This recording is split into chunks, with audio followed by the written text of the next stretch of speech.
वर्ध्याच्या खडकी येथे कारचा भीषण अपघात, तिघांचा मृत्यू. मृतकांमध्ये 2 महिला तर एका 25 वर्ष युवकाचा मृत्यू. सिंधी रेल्वे 23 वर्ध्याहून नागपूरला जाणाऱ्या MH43 BN 1986 क्रमांकाच्या हुंडाई कारच्या चालकाचे नियंत्रण सुटले आणि कार रस्त्याच्या दुभाजकावर आदळून रस्त्याच्या दुसऱ्या बाजूने भरधाव येणाऱ्या ट्रकला धडकली. या भीषण अपघातात कारमधील तिघांचा मृत्यू झाला आहे तर 2 जखमी झाले आहे. ही घटना तुळजापूर-नागपूर मार्गावर खडकेनजीक सामाजिक वनीकरणाच्या नर्सरीजवळ बुधवारी ता 20ला सायंकाळी 5 ते 6 वाजता दरम्यान घडली आहे. वर्ध्याच्या जुनघरे परिवारातील जयंत वासुदेव जुनघरे हे गंभीर जखमी झाले, तर पत्नी वैशाली जयंत जुनघरे वय 49 वर्ष, मुलगा सोनू जयंत जुनघरे वय 24 वर्ष, मुलगी आस्था जयंत जुनघरे वय 19 वर्ष हे जागीच ठार झाले. सर्व राहणार पंजाब कॉलनी वर्धा येथून नागपूर येथे कारने जात असताना हा भीषण अपघात घडला आहे. या अपघातात 2 महिला तर एक 25 वर्षाचा तरुण अशा तिघांचा मृत्यू झाला आहे.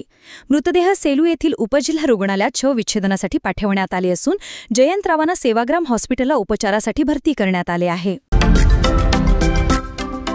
महाराष्ट्रातील महत्त्वाच्या व ताज्या घडामोडी जाणून घेण्यासाठी आजच आमच्या सूर्या मराठी न्यूज चॅनलला सबस्क्राइब करा आणि बेल आयकॉन प्रेस करा.